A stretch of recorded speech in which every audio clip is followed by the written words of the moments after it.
Hello, नमस्कार. Healthy life या YouTube चॅनलवर आपणा सर्वांचं खूप खूप स्वागत. सध्या कोरोनाच्या बातम्या आपण टीव्हीवर बघतो आहोत. इतर देशामध्ये कोरोना वेगाने पसरतो आहे. सध्या भारतात 1200 ॲक्टिव्ह कोविड रुग्ण असल्याची माहिती केंद्रीय आरोग्य मंत्रालयाने दिलेली आहे. असं जरी असलं तरी हा जो व्हायरस आहे तो पहिला जो ओमिक्रॉन व्हायरस होता त्याचा सब व्हॅरियंट आहे. त्याला JN1 या नावाने संबोधलं जातं. आणि हा व्हायरस आजच सापडला असं नाही, 1 वर्षापासून हा व्हायरस माहिती आहे. आणि या व्हायरसच्या इन्फेक्शनमुळे होणारी जी लक्षणं आहेत ती अतिशय सौम्य आहेत. अगदी आपल्याला नेहमी सर्दी ताप खोकला होतो त्याच्यापेक्षाही सौम्य लक्षणं या व्हायरसमुळे होतात.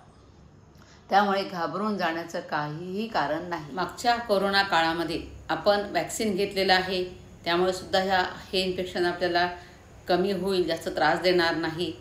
सोबत आपली रोगप्रतिकार शक्ती जर चांगली असेल तेव्हासुद्धा आपल्याला या व्हायरसमुळे जास्त त्रास होणार नाही. आणि काय काळजी घ्यायची हे आपल्याला माहिती आहे. आपल्याला वारंवार हात धुवायचे आहेत, गर्दीच्या ठिकाणी जाणं टाळायचं आहे आणि मास्क वापरायचा आहे. ही काळजी तर आपण सगळेजण शिकलो आहोत कशी घ्यायची ते.